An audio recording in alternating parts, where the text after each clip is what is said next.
হযরত মুহাম্মদ শাহ ইসলামের সর্বশেষ নবী ও রাসূল।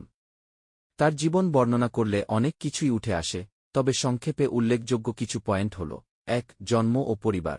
হযরত মুহাম্মদ সা.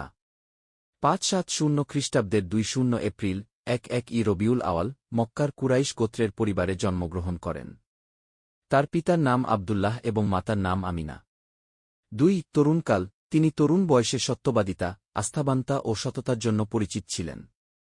আলামিন বিশ্বাসযোগ্য উপাধি পেয়েছিলেন। ৩. নবুয়াত লাভ।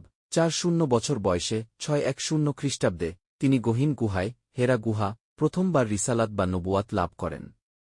এতে আল্লাহ তাকে ইসলামের বার্তা পৌঁছে দেওয়ার জন্য নির্বাচিত করেন।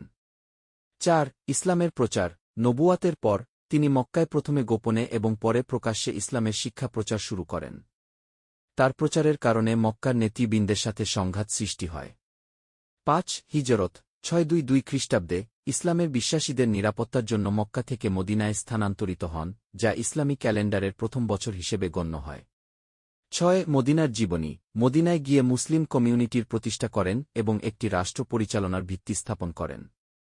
তিনি বিভিন্ন আইন ও সামাজিক বিধি প্রণয়ন করেন। ৭. হজ্জ ও মৃত্যুর দিন।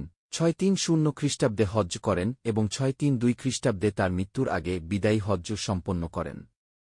হযরত মুহাম্মদ শাহ এর জীবন ও কাজ মুসলিমদের জন্য আদর্শ এবং তার শিক্ষা মানবতার জন্য একটি পথপ্রদর্শক হিসেবে বিবেচিত।